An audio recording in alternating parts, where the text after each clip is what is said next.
Hello friends, स्वागत है आपका आपके अपने YouTube channel Saraswati English classes में। मैं समीर सिंह आज लेकर आया हूं आपके लिए वॉट विचमैन महोदय के द्वारा लिखा हुआ एक बेहतरीन elegy O captain my Captain poem को लाइन बाय लाइन एक्सप्लेनेशन देने से पहले मैं आपको कुछ इंपॉर्टेंट पॉइंट्स बताने वाला हूं जो एग्जाम के पॉइंट ऑफ व्यू से बहुत इंपॉर्टेंट है और बहुत सारे एग्जाम में, टीचिंग एग्जाम में, जहां से भी वो कैप्टन माय कैप्टन से रिलेटेड क्वेश्चंस पूछा गया है वो मैंने पॉइंट वाइज रखा हुआ है। उसके अलावा कुछ और भी इंपॉर्टेंट पॉइंट्स है और उसके अलावा जो बैकग्राउंड है इस पोएम के लिखने की उसको भी यहाँ डिटेल में आपको समझाई जाएगी। एक एक वर्ड आपको कंफर्म की जाएगी, इसलिए आप आराम से इत्मीनान से देखिएगा। थोड़ा टाइम अगर ऊपर नीचे होता है तो मैनेज करिएगा। चलते हैं, जो पॉइंट्स हैं उसे पहले कवर करते हैं। ये एक एक्सटेंडेड मेटाफर है। ध्यान दीजिएगा, मेटाफर और एक्सटेंडेड मेटाफर में क्या डिफरेंस होता है मैं आपको यहाँ थोड़ा सा बताना चाहूंगा। मेटाफर जो होता है वो सिंगल एक वर्ड को जो है वो मॉडिफाई करता है, जैसे कि टाइम इज अ थीफ। लेकिन एक्सटेंडेड मेटाफर जो होता है ये एक ऐसा मेटाफर होता है जो पूरे के पूरे लाइन में कंटिन्यू रहे या वो कई लाइंस में वो बार बार रिपीट हो रहा है।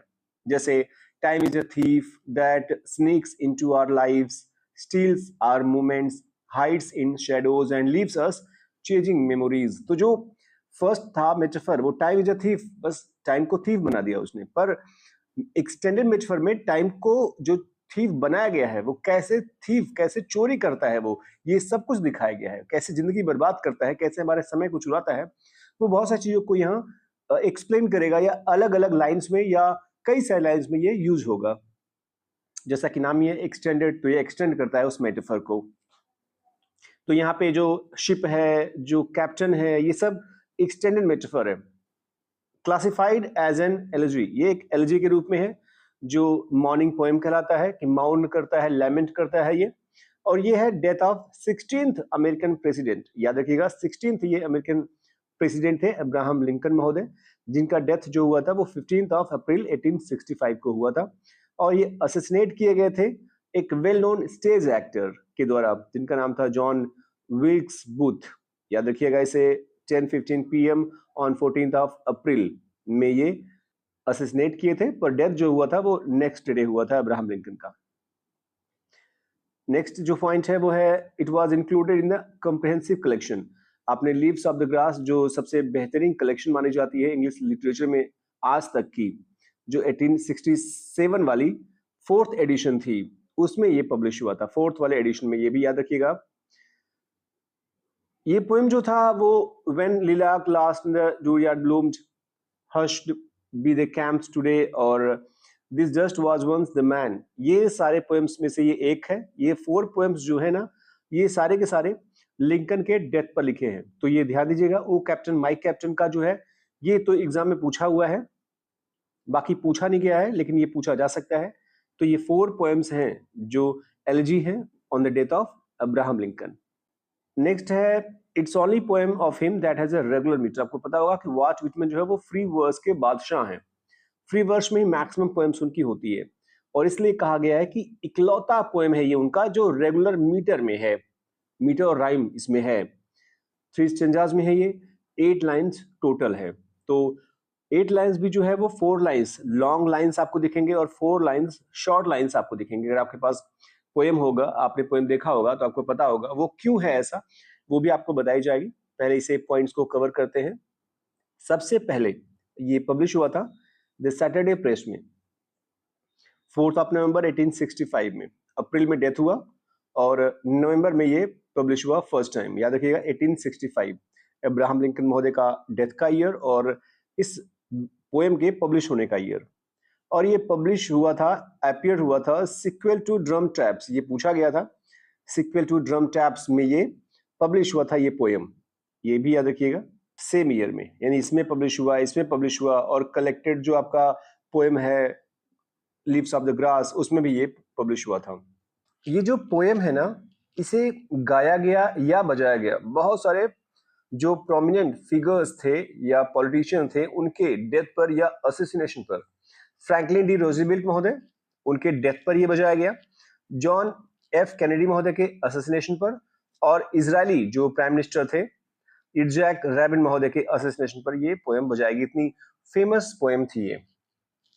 ये जो यहाँ शिप है ना, वो डेमोक्रेसी या यूएसए को रिप्रेजेंट करेगा। पोएम को लाइन बाय लाइन कंफर्म करने से पहले मैं आपको कुछ फिगर के माध्यम से समझाना चाहूंगा कि ये युद्ध हुआ किसके बीच में, युद्ध हुआ क्यों। यहाँ आपके पास इमेज है, ये देखिएगा, ये जो है ये नॉर्दर्न स्टेट्स हैं अमेरिका के, और ये जो है ये साउदर्न स्टेट्स है अमेरिका का। ठीक है, जो नॉर्दर्न है वो यूनियन कहलाता है, और जो साउदर्न पार्ट था अमेरिका का वो कॉन्फेडरेट कहलाता है। कॉन्फेडरेट ने 1860 में जब अब्राहम लिंकन जो थे वो इलेक्ट होकर के आए, राष्ट्रपति बन करके आए, उसके बाद 7 स्टेट्स ने, अमेरिका के 7 स्टेट्स ने एक अलग अपने आप को कंट्री घोषित कर दिया। उसने कहा कि हम जो है वो अमेरिका में नहीं रहने वाले, हमारे जो है अधिकार अलग होने चाहिए, हमारे पास अलग पावर होना चाहिए, हमारी जो है वो आकांक्षाएं, महत्वाकांक्षाएं, एम्बिशन जो है वो बिल्कुल अलग है अमेरिका से। तो ये 7 जो स्टेट्स थे वो बनाए कॉन्फेडरेट स्टेट्स ऑफ अमेरिका, जो अमेरिका से बिल्कुल अलग हो गए, फ्लैग अलग हो गया, इनका रूल्स रेगुलेशन सब अलग हो गए। अलग क्यों था वो भी आपको बताई जाएगी, और क्या रीजन था इनके बीच में, मतलब आपस में ही लड़ने के, या नॉर्थ अमेरिका साउथ अमेरिका में आपस में क्यों लड़ाई हुई, क्यों सिविल वार हुआ, गृह युद्ध क्यों हुआ। फर्स्ट जो रीजन था वो था स्लेवरी का। स्लेवरी का मुद्दा ये था कि जो साउथ वाले थे ये चाहते थे गुलामी को बनाए रखना, गुलामी पर ही उनकी अर्थव्यवस्था जो थी वो डिपेंड थी, क्योंकि वहां खेती जो होती थी वो गुलामों से ही करवाई जाती थी और बहुत सस्ते दाम में वो गुलाम मिल जाते थे इनको। जबकि जो यूनियन यानी नॉर्दर्न जो पार्ट थी वो ये जो स्लेवरी है इसके विस्तार पर विरोध कर रही थी, वो नहीं चाहती थी कि इसका विस्तार हो, ये बढ़ता रहे हर स्टेट में, और चाहती थी कि ये पूरी तरह से खत्म हो जाए। और जो नेक्स्ट पॉइंट है वो है आपका states rights versus federal rights या फेडरल पावर। यहां ये मैटर करता है कि जो साउथ है ये मानते थे कि हर स्टेट को अपने नियम खुद तय करने का अधिकार है, जिसमें गुलामी भी शामिल है, और जबकि ये जो नॉर्दर्न पार्ट था ये चाहता था कि सब एकजुट रहे और संविधान का पालन करे। पॉलिटिकल टेंशन भी था दोनों के बीच में, क्योंकि अब्राहम लिंकन की जीत जो थी 1860 में जब हुई तो साउथ को डर लग गया, उनको लगा कि अब गुलामी पर जो है वो रोक लग जाएगी, और इसलिए ये जो थे कॉन्फेडरेसी बनाते हैं 7 स्टेट्स को मिला करके। और इकोनॉमिक जो डिवाइड यहाँ लिखा हुआ है, यानी कि यहाँ पर नॉर्थ में उद्योग और व्यापार जो था वो अपने चरम पर था, जबकि साउथ में जो था वो खेती और गुलामी, इसी पर उनका जो है अर्थव्यवस्था वो आश्रित था। दोनों की जो जरूरतें थी, जो सोच थी वो बिल्कुल अलग थी, इसलिए कई सारे मायने थे दोनों के आपस में लड़ जाने के।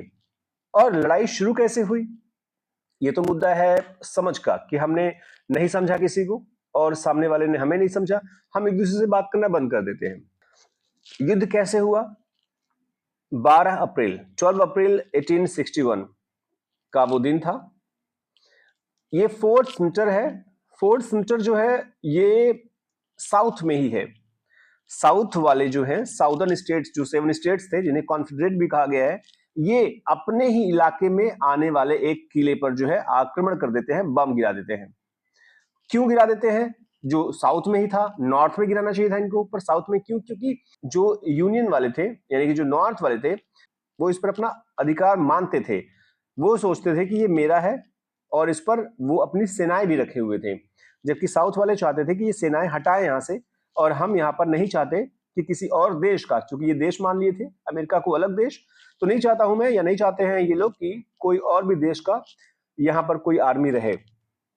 और जब अब्राहम लिंकन हुए तो उन्होंने कहा कि ठीक है, मैं उन लोगों को जो वहां पर इस समय सेनाओं में शामिल हैं, मैं उन्हें हथियार नहीं मुहैया कराऊंगा, मैं उन्हें खाना सिर्फ भिजवाऊंगा। तो साउथ वालों को लगा कि खाना भेज रहे हैं, पानी भेज रहे हैं, कल या हथियार भेजेंगे, जो साउथ वालों के खिलाफ जो है वो भारी पड़ जाएगा। इसलिए शुरुआत इन्होंने कर दिया साउथ वालों ने, और फिर शुरुआत हुई सिविल वॉर की। सिविल वॉर खत्म कब हुआ, अनऑफिशियली तो ये खत्म हो गया था 9 अप्रैल 1865 को। जगह है एपोमेटॉक्स कोर्ट हाउस, जहां पर कॉन्फेडरेट जो जनरल थे रॉबर्ट ई ली, इन्होंने सरेंडर कर दिया जो यूनियन के जनरल थे यूलिसीज एस ग्रांट महोदय के सामने। पर 14 अप्रैल को जो है असेसिनेट कर दिया गया अब्राहम लिंकन को। लेकिन लास्ट में ऐसा हुआ कि कुछ दिन के बाद, यानी कि 26 मई 1865, ये वो दिन है जब जितने भी कॉन्फेडरेट फोर्सेस थे, जितने भी और पॉलिटिशियंस थे, जो लीडर्स थे कॉन्फेडरेट के, उन लोगों ने जब सरेंडर किया लास्ट में 26 ऑफ मई को, तो ऑफिशियली जो है ये वॉर एंड हो गया। और 13th अमेंडमेंट हुआ 1865 में, जिसमें स्लेवरी को खत्म कर दिया गया। तो कई बार एग्जाम में ये पूछता है कि स्लेवरी जो है यूएसए में कब खत्म हुआ, तो ये याद रखिएगा 13th अमेंडमेंट 1865, क्योंकि ये बैकग्राउंड है।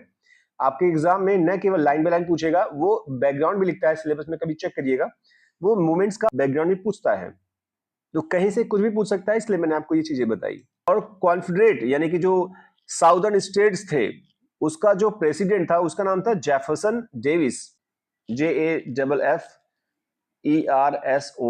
Jefferson Davis, DAVIS, Davis. ये वहां का प्रेसिडेंट था।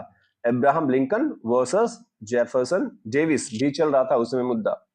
पोएम को लाइन बाय लाइन एक्सप्लेन करने से पहले मैं आपको कुछ बातें बताना चाहूंगा। जैसे कि ये पोएम जो है वो अमेरिकी सिविल वॉर यानी गृह युद्ध की विजय का उत्सव है, पर पोएट अपने प्रेसिडेंट अब्राहम लिंकन की मृत्यु पर शोक प्रकट करता है। जहां पूरा राष्ट्र हर्षित है, खुश है, उल्लास मना रहा है, वही जो पोएट है उसका हृदय जो है वो अपने कैप्टन की मृत्यु पर जो है वो बहुत दुखी है। एक और बात, इस पोएम में जो आप देख रहे होंगे, आपको बताया था मैंने कि जो स्टार्टिंग के 4 लाइन्स होंगे, सारे जो भी तीनों स्टैंजा हैं सब में, जो 4th लाइन होंगे वो आपको लंबे मिलेंगे, लॉन्गर लाइन्स में है, और अगले जो 4 लाइन्स मिलेंगे वो आपको शॉर्ट्स में मिलेंगे। रीजन क्या है? जो फर्स्ट 4 लाइन्स है ये पब्लिक सेलिब्रेशन है, ये विक्ट्री है, जहां घंटी बज रही है, जहाज जो है वो पहुंच रही है नदी के किनारे, एक विजय का पताका जो है, जो भीड़ है लगी हुई है, खुशियां मना रही है, तो यहाँ पे पब्लिक सेलिब्रेशन है। 2 मुद्दा है, ध्यान दीजिएगा कि या तो जो लॉन्गर है वो पब्लिक सेलिब्रेशन है और जो शॉर्ट है वो मॉर्निंग है, या तो ये नरेट कर रहा है और ये खुद मन में सोच रहा है। वो ये एक आयरनी भी है कि जहां नेशन सेलिब्रेट कर रहा है वहीं पोएट माउन कर रहा है। तो ये ध्यान दीजिएगा दोनों बातों को। चलते हैं लाइन बाय लाइन एक्सप्लेन करते हैं। O captain my captain, our fearful trip is done. पहले ही लाइन में ओ लग गया एपोस्ट्रोफे। कैप्टन को, कैप्टन जो है वो अब्राहम लिंकन है, ये एक्सटेंडेड मेटाफर है, और यहां पर रेपिटेशन भी है, कैप्टन कैप्टन 2 बार आया है। और अगर स्पेसिफिकली बात करूं मैं कि कौन सा रेपिटेशन है, क्योंकि रेपिटेशन भी जो है वो कई काइंड्स में होते हैं, कम से कम 9 प्रकार के तो रेपिटेशन मुझे पता है। तो ये कौन सा है? वो है EPISTROPHE, एपिस्ट्रोफे।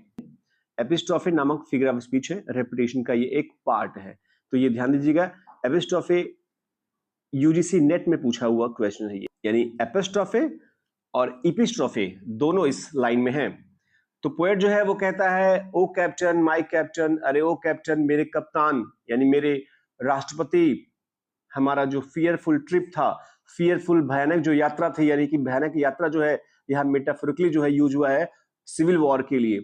तो फियरफुल ट्रिप मतलब है सिविल वॉर, हमारा जो सिविल वॉर था यानी कि जो हमारी डरावनी यात्रा थी वो डन, अब पूरी हो चुकी है। The ship has withered every rack. Ship आपको बताया मैंने कि एक्सटेंडेड मेटाफर है। जो शिप है वो नेशन है या यूएसए है, तो यूएसए यानी हमारे देश ने विदर्ड मतलब होता है सर्वाइव्ड, एवरी रैक, रैक मतलब होता है स्टॉर्म, ट्रायल, जितनी भी परेशानियां, जितने भी तूफान आए इसके रास्ते में, इस जहाज के यानी इस देश के, वो सब सरवाइव कर गया है ये। द प्राइज, वो प्राइज वी शॉट, जो हम सर्च कर रहे थे, तलाश कर रहे थे, इज वोन, अब जीत लिया गया है। तो जो प्राइज हमें चाहिए था, जो प्राइज हम तलाश कर रहे थे सिविल वॉर को खत्म करने का, वो पूरा हो चुका है अब। द पोर्ट इज नियर, जो पोर्ट है, जो बंदरगाह है, जहाज के लिए तो बंदरगाह है, पर देश के लिए ये पोर्ट शांति है। तो मेटाफोरिकली जो है ये बहुत यूज हुआ है, इसलिए ये एक्सटेंडेड मेटाफर हो रहा है, क्योंकि बार बार मेटाफर जो है वो आ रहा है, हर लाइन में आ रहा है ये। तो पोर्ट यानी कि बंदरगाह जो है वो नजदीक है, यानी शांति नजदीक है। द बेल्स आई हियर, और घंटिया मैं सुन पा रहा हूं। घंटिया का मतलब है सेलिब्रेशन से, लोग जो है जो नदी के किनारे हैं, बंदरगाह के बगल में है, वो सेलिब्रेट कर रहे हैं। द पीपल ऑल एक्सल्टिंग, जो पीपल हैं वो सब रिजवाइस ग्रेटली, यानी कि बहुत मजे से खुश हो रहे हैं, चिल्ला चिल्ला करके खुशियां मना रहे हैं, एक्सल्ट कर रहे हैं वो। While follow eyes the steady keel, the vessel grim and daring, जबकि जो आंखें हैं लोगों की वो फॉलो कर रही है। यहाँ आइज मतलब है पीपल, पीपल मतलब सिनकडकी, ये सिनकडकी नामक फिगर ऑफ स्पीच है। SYNECDOCHE। तो जो लोग हैं उनकी आंखें जो है वो फॉलो कर रही हैं, देख रही हैं, अनुसरण कर रही हैं स्टडी कील को। कील जो है वो रिप्रेजेंट करता है शिप को, मेटाफर है ये जहाज को, और स्टडी मतलब होता है स्टेबल, क्योंकि अब जहाज स्टेबल हो गया, अब देश स्टेबल हो गया है। The vessel grim and daring, और जो वेसल है जहाज, फिर से यहाँ लिखा है वेसल के लिए, वो ग्रीम है और डेयरिंग है। ग्रीम माने होता है सीरियस और डेयरिंग मतलब होता है ब्रेव। यहाँ पर्सोनिफिकेशन है और जक्स्टा पोजिशन नामक फिगर ऑफ स्पीच है। But O heart heart heart, यहाँ जो पोएट है ये बार बार हार्ट को रिपीट करता है, यानी कि बहुत दुखी है अंदर से वो। अब जो आपको 4 लाइंस मिला, यहाँ पे एक्सप्रेशन जो है वो इंटेंस ग्रीफ में और शॉक में चेंज हो चुका है पोएट का। अचानक दुखी हो जाता है वो और वो इनवर्ड क्राइज करता है, और ये आपका एक फिगर ऑफ स्पीच है जिसे कहते हैं EPIZEUXIS, एपिजेक्सिस। ये एक प्रकार का रेपिटेशन नामक फिगर ऑफ स्पीच है, रेपिटेशन का एक पार्ट है ये। तो जब कोई वर्ड बिना किसी गैप के आपको लगातार मिल जाए, वर्ड लगातार मिले, बीच में कोई वर्ड और ना आए, वो होता है आपका एपिजेक्सिस नामक figure of speech. O the bleeding drops of red, red colour की इसको ड्रॉप्स दिखती है, बूंदे दिखती हैं खून की जो गिर रही होती हैं, जो एक इमेज ऐसा दिखाता है कि मानो वो अभी डेथ जो हुआ है वो फ्रेश है। Where on the deck my captain lies, जहां डेक पर यानी कि शिप के रूफ पर मेरे कैप्टन, मेरे अब्राहम लिंकन, मेरे प्रेसिडेंट लिटे पड़े हैं। और लास्ट लाइन में कहता है फॉलन कोल्ड एंड डेड, कि कप्तान ठंडा पड़ चुके हैं और कप्तान मर चुके हैं। ये एक कंट्रास्ट भी है क्योंकि विक्ट्री वर्सेस डेथ है, एक तरफ जहां जीत हो रही है, दूसरी तरफ यही मौत हो रही है। चलते हैं सेकंड स्टेंजा में। O captain my captain rise up and hear the bells, O कप्तान, मेरे कप्तान उठो और इन घंटियों को सुनो। जो घंटियां बज रही हैं बंदरगाह पर, जो लोग जो है सेलिब्रेट कर रहे हैं, उन्हें सुनो। राइज अप, उठो। For you the flag is flung, आपके लिए, तुम्हारे लिए ये जो झंडा है लोग अमेरिका का लेकर के लहरा रहे हैं, क्योंकि अमेरिका विजयी हो चुका है, सिविल वार खत्म हो चुका है, 7 स्टेट्स जो थे वो मिल चुके हैं अमेरिका में, उन्हें भी अब संविधान मंजूर है। तो हमारे झंडे जो हैं वो एक हो चुके हैं और झंडे लहराए जा रहे हैं। फॉर यू द बिगुल ट्रिल्स, आपके लिए जो बिगुल है वो बजाया जा रहा है। ट्रिल्स मतलब होता है बजाया जाना, एक वाइब्रेटरी साउंड। ये एक एनाफोरा नामक फिगर ऑफ स्पीच भी है। For you, for you, for you, for you, for you, ये एनाफोरा नामक फिगर ऑफ स्पीच आपको पता होगा कि कोई सक्सेसिव लाइंस या क्लॉजेस में जब कोई वर्ड या वर्ड्स या ग्रुप ऑफ वर्ड्स जब रिपीट करते हैं तो वो एनाफोरा नामक फिगर ऑफ स्पीच होता है।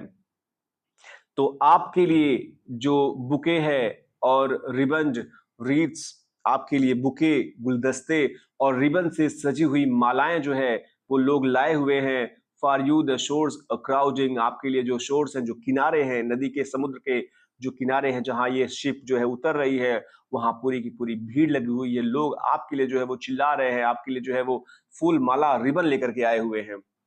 यहाँ एक और बात है, ये एक और फिगर ऑफ स्पीच है जिसे कहते हैं ENUMERATION। ये भी पूछा गया था यूजीसी नेट में। इनुमरेशन, इनुमरेशन को एक और फिगर ऑफ स्पीच से जानते हैं, कैटलॉगिंग। Cataloguing, CATALOGUING।